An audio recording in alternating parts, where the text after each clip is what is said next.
നമ്മുടെ ഓരോ മുഹൂർത്തത്തിനും അതിൻ്റെതായിട്ടുള്ള അനന്യതയുണ്ട്, യുണീക്നെസ് ഉണ്ട്. ആവർത്തിക്കാത്ത തരത്തിൽ അനവധ്യ സുന്ദരമാണ് ഓരോ നിമിഷവും എന്ന് നമ്മളെ ബോധ്യപ്പെടുത്തുന്ന, അധികം ശ്രദ്ധിച്ചിട്ടില്ലാത്ത ഒരു ഗാനത്തെ പറ്റി മാത്രം പറഞ്ഞുകൊള്ളട്ടെ. അതെന്താന്ന് വെച്ചാല്, ബാബുരാജാണ് ഇതിന്റെ മ്യൂസിക്. ഞാൻ ഈ പുസ്തകത്തിനകത്ത് സ്പെഷ്യൽ മെൻഷൻ എന്ന് എഴുതി വെച്ചിരിക്കുന്ന ഒരു പാട്ടാണ്. അത് നിങ്ങൾക്ക് ഇഷ്ടപ്പെടുമെന്ന് എനിക്ക് അറിഞ്ഞുകൂടാ. പക്ഷേ ഈ അനാർക്കലി എല്ലാം ദുരന്തമായി കല്ലറയിൽ അടക്കുകയാണല്ലോ മരിക്കുന്നത്. അതിനൊക്കെ മുമ്പ് പിരിഞ്ഞു പോകാൻ ഒരു അവസരം കൊടുക്കുന്ന സമയത്ത് ഈ ചക്രവർത്തി കുമാരനാണല്ലോ കാമുകൻ, അദ്ദേഹത്തിനോട് പാടുന്നതാണ്. അവളുടെ മനസ്സിന്റെ വ്യാപാരങ്ങളാണ്. പ്രണയഗാനം പാടുവാനായി പ്രമദ വനിയിൽ വന്നു ഞാൻ, പ്രമദ വനത്തിൽ വന്നു ഞാൻ. എസ് ജാനകിയുടെ പാട്ടാണ്.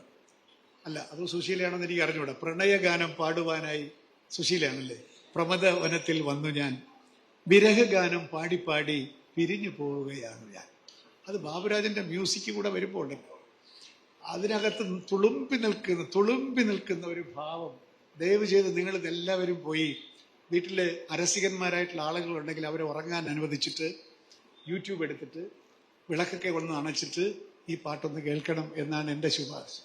വിരഹഗാനം പാടി പാടി പിരിഞ്ഞു പോവുകയാണ് ഞാൻ.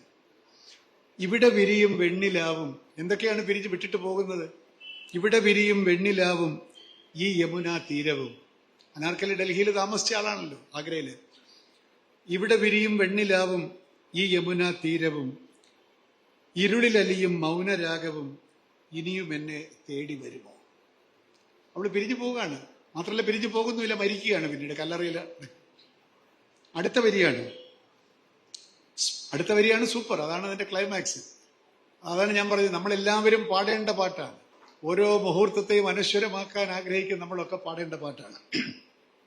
സ്മരണകൾ തൻ മണിവിളക്കിൽ തിരികൊളുത്തും കാലമേ, സ്മരണകൾ തൻ മൺവിളക്കിൽ തിരികൊളുത്തും കാലമേ, ഇനിയൊരിക്കൽ ജീവിതത്തിൻ ജനലരികിൽ തേടി വരുമോ.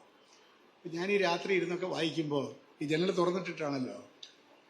അപ്പൊ ഈ പാട്ട് കേൾക്കുമ്പോൾ എനിക്ക് തോന്നും, നമ്മൾ എവിടെയെങ്കിലും മറവിയിൽ ഉപേക്ഷിച്ചു പോയ ആരെങ്കിലും ജനലരികിൽ തേടി വരുമോ എന്നൊക്കെ നമുക്ക് തോന്നിപ്പോകും.